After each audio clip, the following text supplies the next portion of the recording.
Welcome to Heartbreak Chronicles. It's another weekend, and the sunlight pours through the floor-to-ceiling windows into the spacious dining room, where the table is set with exquisite dishes for the Derrick family's weekly family dinner. With a successful career as CEO of the family business, a beautiful wife, Miranda, and 5 children, everything seems to be in perfect harmony. However, underneath the surface of this seemingly calm lake, there are dark currents.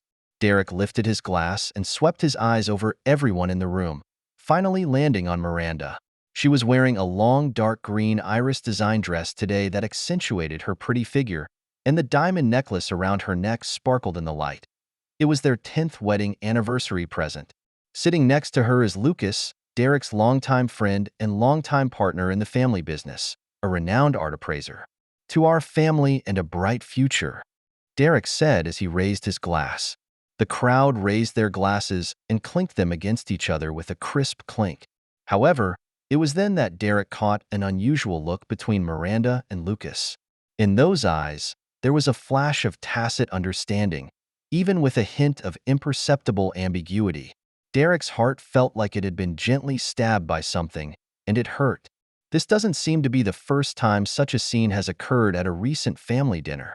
Derrick forced down the uneasiness in his heart and continued to talk and laugh with his family.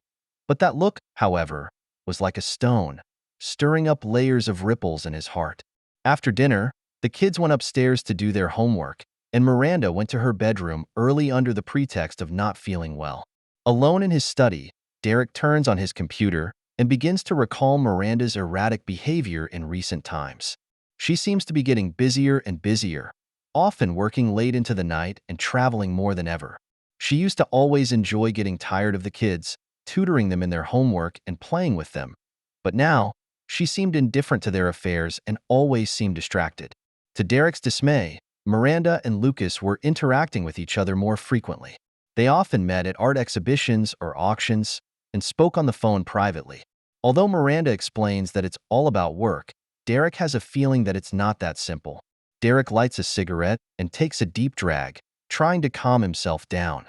He knew that doubt was like a seed that, once planted, would take root and grow wildly. He had to find the truth, or this seed of doubt would destroy his family sooner or later. A few days later, Derrick found a business friend, Edward, a veteran of the legal profession with extensive contacts. "Edward, I need you to put me in touch with a trusted private investigator who is experienced, preferably with previous FBI experience," Derrick said, opening the door. "Oh, what happened?" Edward asked, concerned. "I suspect Miranda is having an affair and it may have something to do with my business as well." Derrick hesitated to voice his suspicions. "This is no small matter. You need hard evidence," Edward said seriously. "I know someone, Roxanne. She used to work for the FBI and then opened a private detective agency, very professional and tight-lipped." "Great, then please contact her for me," Derrick said. A few days later, Derrick meets Roxanne in a hidden cafe. She was tall and had sharp eyes, giving her a competent and mysterious look. "Mr. Ward, good to see you." Roxanne reaches out and shakes Derrick's hand. "Just call me Derrick," Derrick said. "Mr. Miller has told you all about me, hasn't he?" "Yes," Roxanne nodded. "I'll do my best to help you investigate what you want to know. Here's my contact info and my rates. You can pay a portion of the fee up front." Derrick looked at the information Roxanne handed him, which clearly stated a detailed price list. "Money is not an issue. I only have one request. I want the truth, all of it," Derrick said, handing Roxanne a check. Roxanne took the check and nodded. "I'll get back to you as soon as I can." Roxanne's investigation quickly moved forward. She found out that Miranda went to a hotel called the Garden twice a week and stayed there for a few hours each time. Moreover, she always appears with the same man, and that man is none other than Lucas. "Derrick, your wife did have an inappropriate relationship with Lucas," Roxanne said over the phone. "I've gotten pictures of them going in and out of hotels together, very intimately." "Anything else you found out?" Derrick asked, holding back his anger.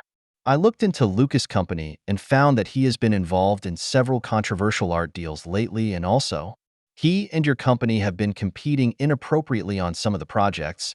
And I suspect that there is a Miranda behind this and that they may be taking advantage of you. Roxanne replies. Derek felt a wave of vertigo. He hadn't expected things to be worse than he'd imagined. I know.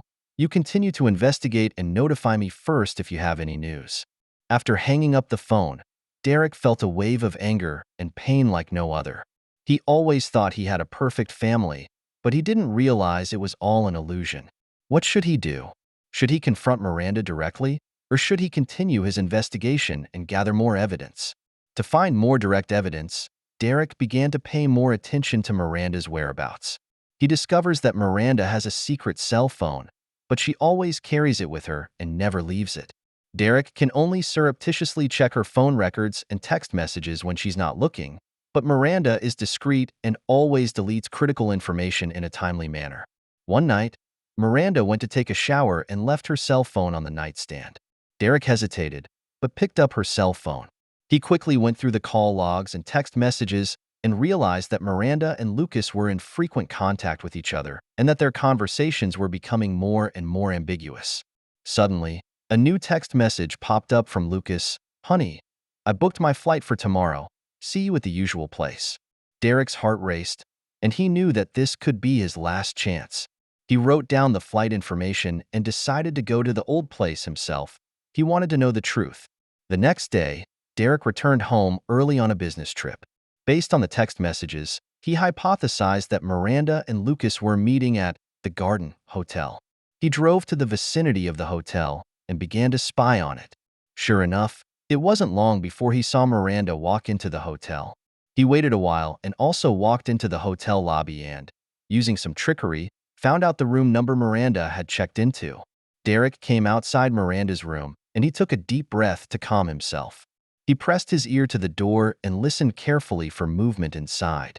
Honey, you look beautiful, came a man's voice, none other than Lucas. You always say that. It was Miranda's voice, with a hint of pout. I'm telling the truth, you're more stunning than ever. Lucas's voice grew closer as he seemed to be kissing Miranda. Derek felt a wave of nausea, and he couldn't listen any longer. He took out his cell phone and started recording. He knew that these recordings would be a powerful weapon in his future counterattacks. On the recordings, Miranda and Lucas' conversations become more and more revealing, and they even mention Derek's company and how they're using Derek to their advantage. When the time is right, we'll go public with our relationship, and by then, Derek's company and property will be ours. Lucas said proudly. Well, but those 5 kids. Miranda seemed a little hesitant. Those little brats, they're just tools you use to control Derek. You don't really have feelings for them, do you? Lucas said coldly. But they are.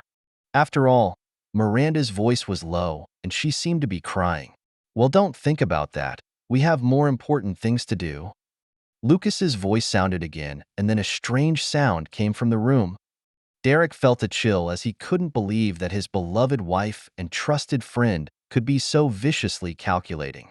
He held back his anger and continued recording until the room was completely silent. His counterattack, he knew, was just beginning. He was going to make this pair of dogs pay a terrible price. The thin DNA test report in his hand seemed to weigh 1,000 pounds, almost taking Derek's breath away. Each word was like a sharp knife, stabbing hard into his heart and completely crushing his last shred of hope. He had always thought that he had a happy family, with a gentle and virtuous wife and lively and lovely children. But this report mercilessly told him that all this was nothing but a well-woven lie, a years-long scam. 5 children, surprisingly, none of them his own. Their biological father turns out to be Lucas, the man he's always considered a close friend, even a brother. Derek felt a wave of dizziness and held onto the wall as he managed to stay on his feet. The years have flashed by in Derek's mind as he remembers the birth of each of his children, the first time they called him Dad, and every moment of their growing up. Could it be that all these precious memories, all this affection that he held so dear, was all just a hoax? No, he doesn't believe it. He's going to ask for clarification. Derek forced himself to calm down as he returned to the hotel where Miranda and Lucas had already left. He must find Miranda and confront her. He dialed Miranda's number. Where are you? Derek tried to sound as calm as possible. I'm working overtime at the office. Is something wrong? Miranda sounded a little flustered. Go home. Go home at once. I want to ask you something, Derek said in a tone that brooked no argument.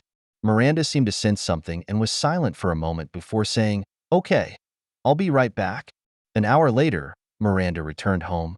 She looked a little tired, but still maintained her usual elegance. What happened to call me back in such a hurry? Miranda asked. Derek didn't say a word as he threw the DNA report in front of Miranda. Miranda's face instantly turned pale as she shakily picked up the report, her eyes filled with horror. What's this? What's this? Are you going to play dumb again? Derek's voice was filled with anger and frustration. These kids, whose kids are they anyway? Miranda sat paralyzed on the couch, tears coming to her eyes. Derek, let me explain. Explain? What do you have to explain? Derek pressed. When did you and Lucas start? Why are you doing this to me? Why? I. Miranda sobbed.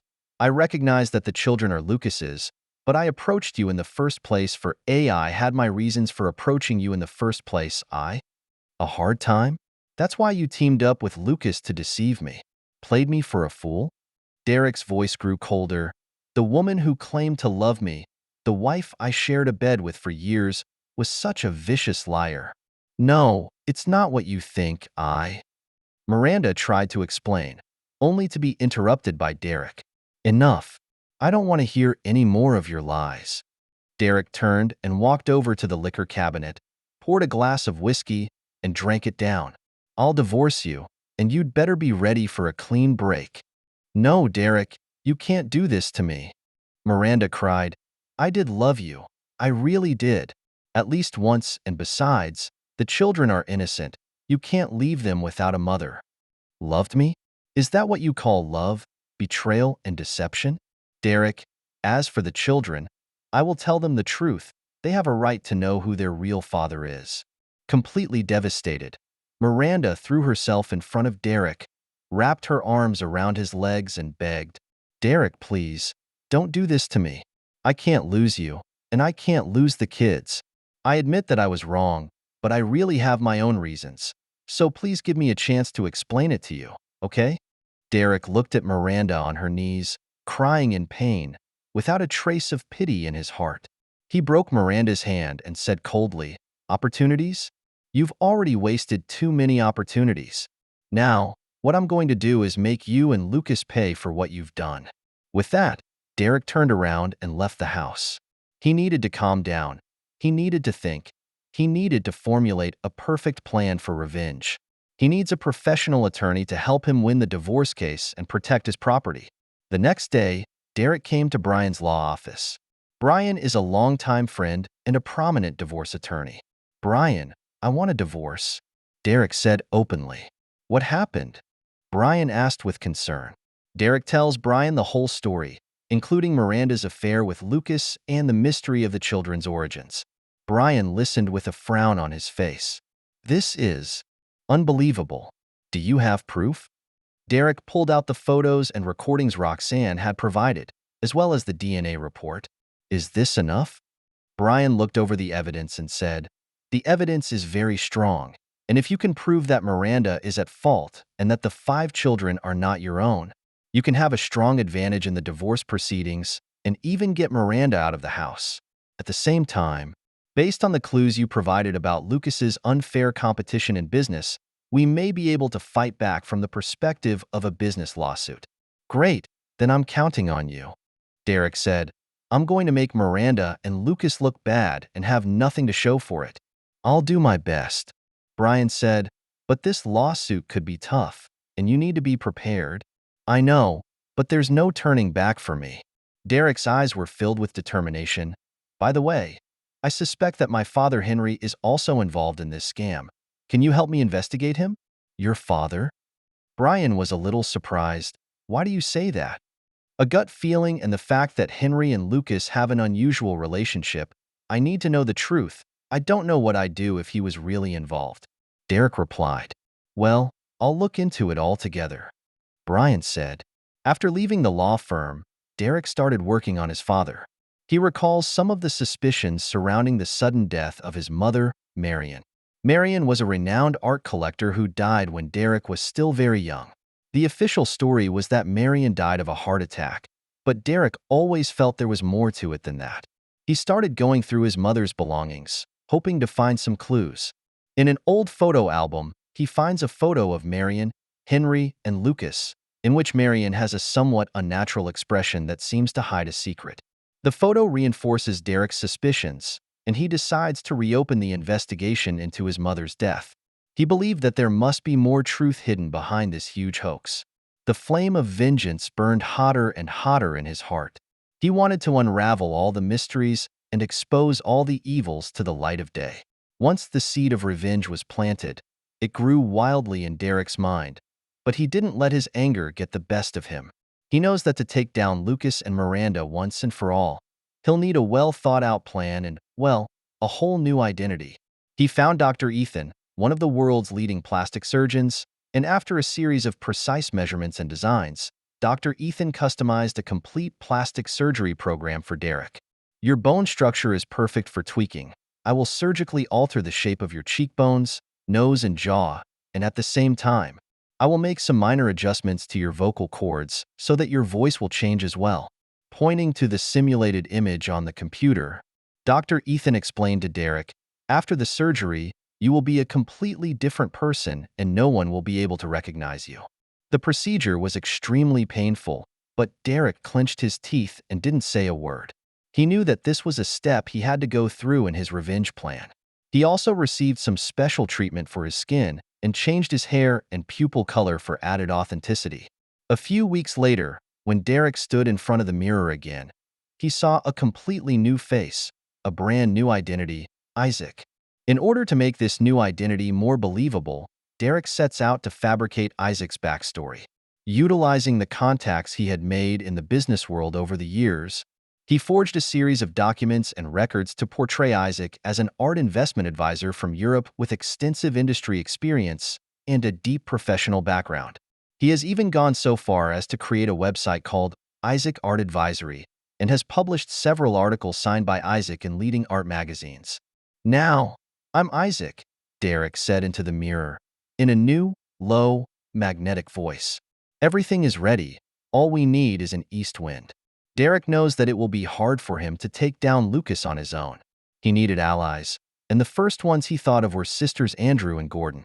The sisters are well known in the New York art world, and together they run the Andrews Gordon Gallery, which is renowned in the industry. Most importantly, Derek knew that there had always been a fierce rivalry between the girls and Lucas, if not a bitter one. If they could be persuaded to join their revenge plan, it would be like a feather in their cap. After thorough preparation, Derek made an appointment to meet with sisters Andrew and Gordon as Isaac.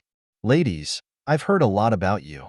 In the VIP reception room of Andrews Gordon Gallery, Derek said in fluent English, his demeanor was elegant and graceful, completely like a European aristocrat. Mr. Isaac, nice to meet you. Sister Andrew reaches out and shakes Isaac's hand. I wonder what your instructions are for this visit to New York? I've heard that the two ladies are looking for some promising artwork to invest in, and I happen to have some good projects here, and I was wondering if you'd be interested? Isaac said as he opened the door. Oh, I'd like to hear about it, Sister Gordon said with interest. Isaac pulls out a well-prepared packet and begins to describe his project. What he introduces are the projects that Lucas is secretly operating, of course. He hides Lucas's name and only says that there are some problems with these projects, which may make the investors lose their money. Is this information reliable? Andrew asked. Absolutely reliable, Isaac said with conviction. I'm not going to lie to you both. I've dealt with the people in charge of these programs before, and I'm very aware of how they operate. I came to you because I believe in your vision and strength, and I hope we can work together to expose these scams. Andrew and Gordon looked at each other. They could sense Isaac's sincerity and were very interested in the information he was providing. They decided to investigate before making a decision. Mr. Isaac, thank you for the information. We will take it under advisement. Andrew said, keep in touch. After sending Isaac away, Andrew and Gordon immediately launched an investigation. Utilizing their contacts in the industry, They quickly confirmed the veracity of the information Isaac provided. They discover that Lucas is indeed operating these projects in secret, and that his methods are so underhanded that if he succeeds, he will have a huge impact on the art market and cost their gallery a lot of money. Looks like this Isaac wasn't lying. Gordon said, "We have to stop Lucas. But why should we trust a stranger?" Andrew was still a little skeptical. "My gut tells me he can be trusted," Gordon said, "and that the information he was providing was very important to us, and whatever his agenda, at least our interests were aligned on this issue." What they don't know is that the man called Isaac is none other than their old acquaintance, Derek. After a lot of maneuvering, sisters Andrew and Gordon contacted Isaac and offered to work together. They begin to meet frequently to discuss their plans, and an alliance of vengeance against Lucas is quietly forming. Meanwhile, Derek's eldest daughter, Claire, is secretly conducting her own investigation. This bright and precocious girl always felt that there was a bigger secret hidden behind her family's change of heart. On a whim, Claire sneaks a peek at her father Derek's computer. She found some encrypted files, and with her proficiency in computer technology, she managed to crack them. She was shocked by the contents of the file, which contained information about her and her siblings' origins, as well as correspondence between her mother, Miranda, and Lucas. She then realized that her father, whom she had always adored, was not her real father, and her mother, a deliberate liar. Shocked and distressed, Claire decides to help her father in secret. She begins to use her knowledge of cybersecurity to gather more incriminating evidence about Miranda and Lucas, and to try to find the truth about her father's sudden disappearance. During an inadvertent wiretap, Claire overhears a phone call between Derek and a stranger, in which Derek calls himself Isaac and mentions a plan for revenge. Claire realizes that her father is in the middle of a dangerous operation and she must help him. Claire uses some technology to track Isaac's movements and eventually determines that Isaac is her father, Derek. "Dad, I know your secret." On one of Derek's secret returns to the house to retrieve something, Claire suddenly appears in front of him. Derek is stunned. He didn't realize his secret had been discovered by his daughter. "Claire, you? Dad, I know all that. I'll help you." Claire's eyes were filled with determination.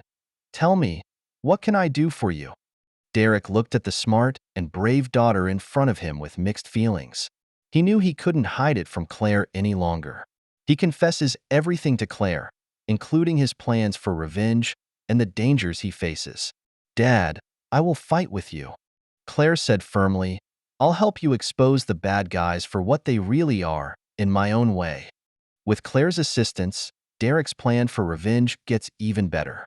Using her hacking skills, Claire manages to gain access to Lucas Company's internal data and discovers solid evidence of his art fraud.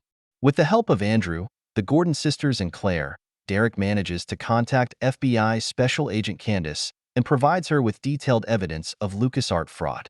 This evidence is very important, and we have already conducted a preliminary investigation into Lucas and found that he does have a lot of problems. Candace said, "But to bring him down completely, we need more hard evidence, especially specific details about his money laundering and fraud. I'll continue to gather evidence and let you know as soon as I hear anything," Derek said. "Good, keep in touch." Candace said, "Remember, your safety is paramount. Don't do anything rash." "Thank you, Agent Candace. I'll be careful."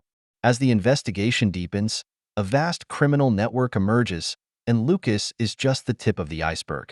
Derek realizes that his quest for revenge has only just begun. He needs more patience, a better plan, and stronger allies. The flame of vengeance burned in his heart, and he wanted to let all the sins be duly judged. In his own way, he will guard justice, the truth, and the family he holds dear. Only, what he didn't know was that in the next action, there was a huge secret about his own birth that was about to be revealed. After months of careful planning and preparation, the moment of vengeance has finally arrived. It was the day of the Andrews Gordon Gallery's annual general meeting, which brought together celebrities, collectors, and the media, in the eyes of the entire art world. Lucas, of course, was present as an important partner of the gallery. Derek arrived as Isaac, accompanied by sisters Andrew and Gordon. He was dressed in a smart suit and wore a pair of gold-rimmed glasses, looking like a gentle gentleman. No one knew that a fire of vengeance was burning in the heart of this gentleman. The meeting began with speeches from Sisters Andrew and Gordon, reviewing the gallery's performance over the past year and looking ahead to the future. Everything was going well until… Next, we have a famous art investment advisor, Mr. Isaac, to share his insights on the current art market. With a smile on his face, Andrew invited Derek onto the stage. Derek walked calmly onto the stage and began his speech. After praising the achievements of Andrew's Gordon Gallery, he began to talk about some of the current problems in the art market. It has come to my attention that there are artworks of dubious provenance on the market that are highly questionable in terms of their authenticity and value, Derek said. What is even more worrying is that some well-known appraisers are getting in on the act and endorsing these fakes. At this point, he paused deliberately, his eyes sweeping over Lucas, who was sitting on the stage. Lucas' face paled slightly. He hadn't expected Isaac to mention it out of the blue. In order to maintain the healthy development of the art market, we must take action to expose these scams so that the counterfeiters and fraudsters have nowhere to hide. Derek's voice became more and more impassioned. Today, the reason why I'm standing here is to expose a shocking scam to you all. The whole room was in an uproar at these words.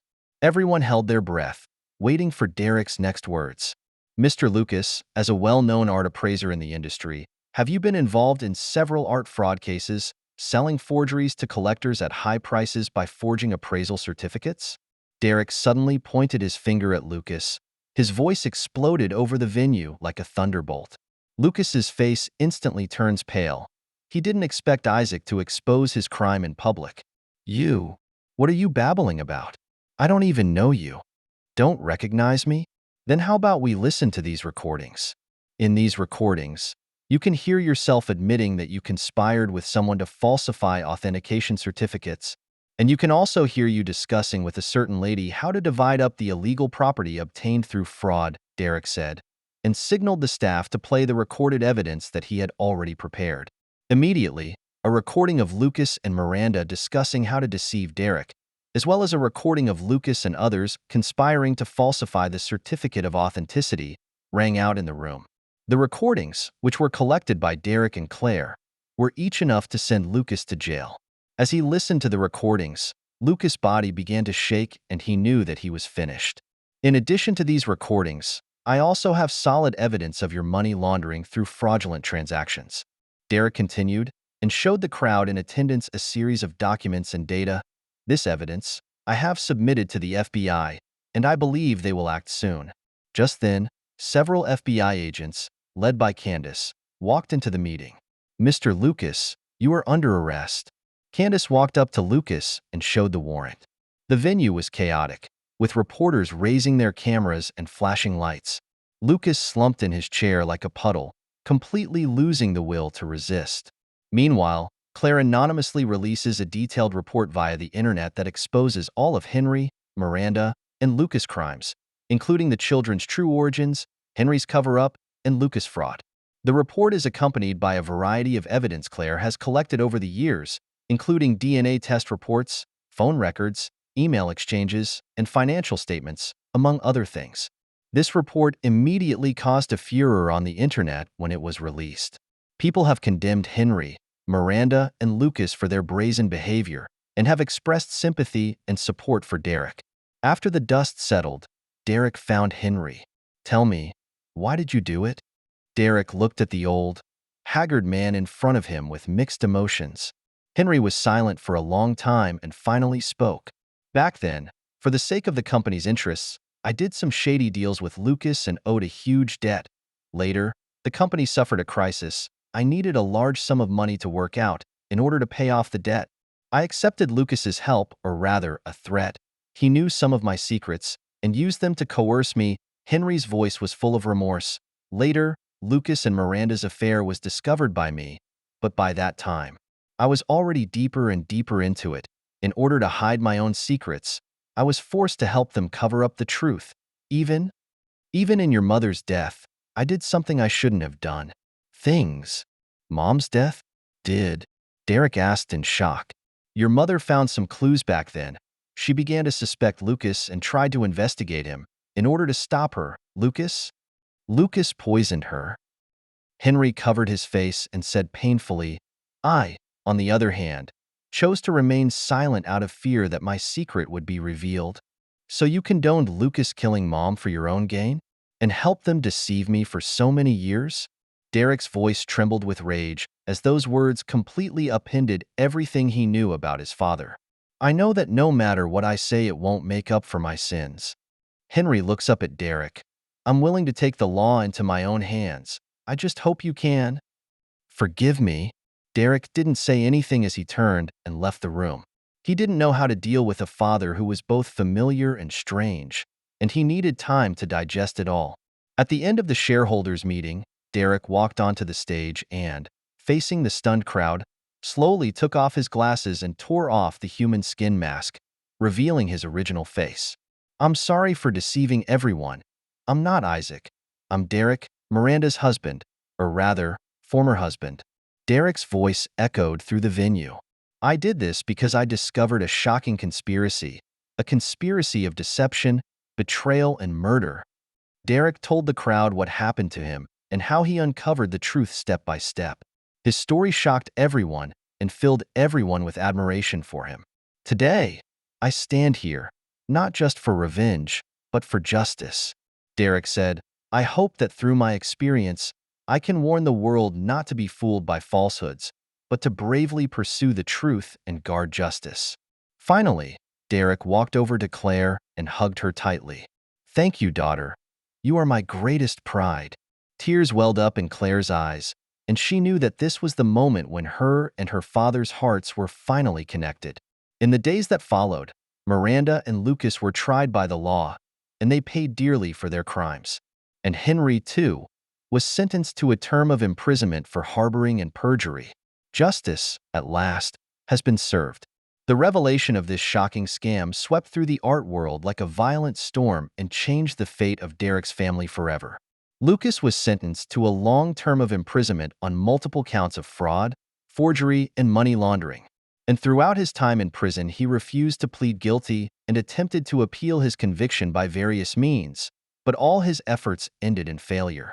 Once a master of art appraisal with boundless splendor, he was eventually reduced to a prisoner, and his reputation was ruined. Miranda was sentenced to 5 years in prison for fraud, conspiracy, and perjury. While in prison, she finally began to reflect on what she had done and expressed her remorse to Derek and the children.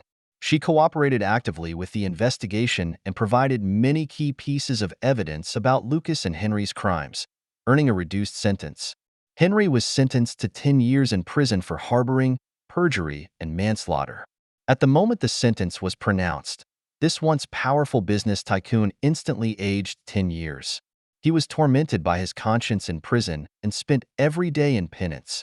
While serving his sentence, he voluntarily confessed to the police all the shady secrets he knew about the art market, which provided important clues for the police to solve a number of major cases. His sentence was also reduced due to a favorable plea and significant merit. After serving several years of his sentence, he was placed in a nursing home to serve his time, where he would spend the rest of his life in guilt and loneliness. And Derek, after all that, has started a new life. The Marion Ward Foundation, which he founded in the name of his mother Marion, has grown in a few years to become an internationally renowned organization against art fraud. The foundation is committed to combating art fraud, providing legal assistance to victims, and actively promoting the standardization and transparency of the art market.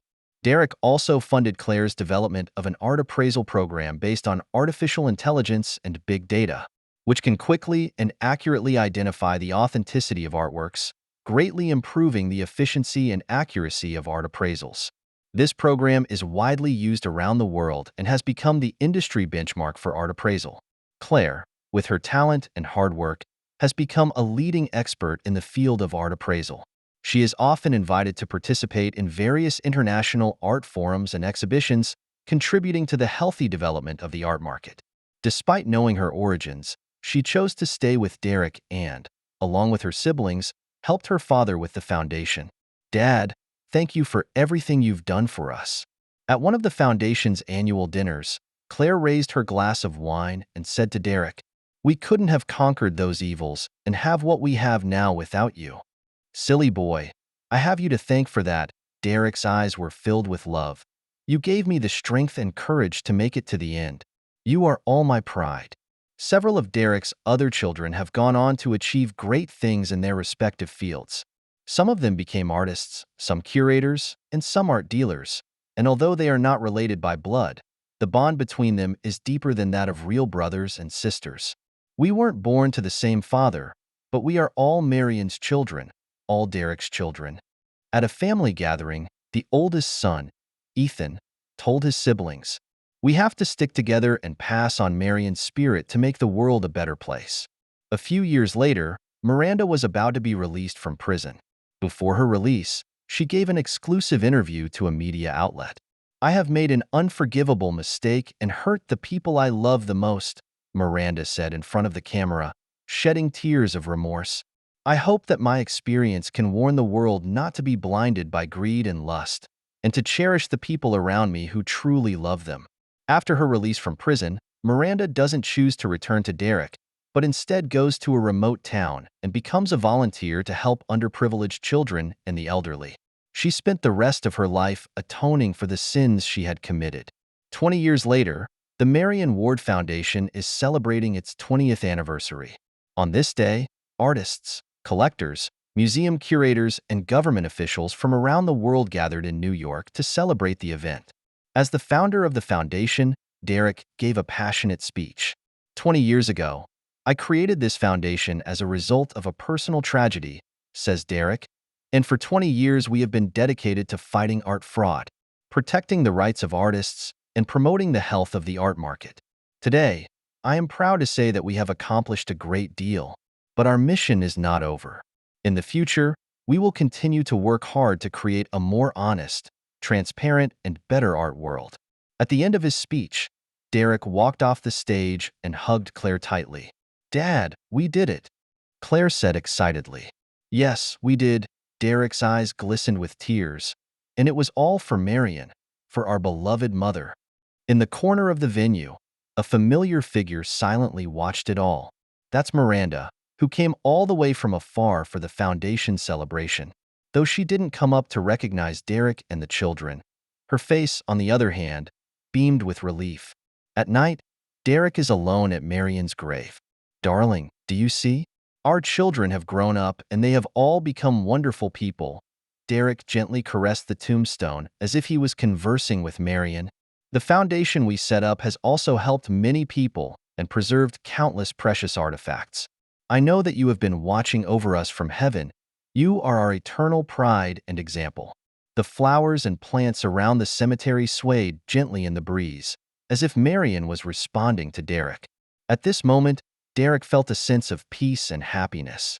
He knew that despite all the storms, he had ended up guarding everything he held dear: family, career, and justice. And it all started with his love for Marion, his dedication to the truth, and his adherence to justice. This story of love and betrayal, sin and redemption, finally comes to a happy ending.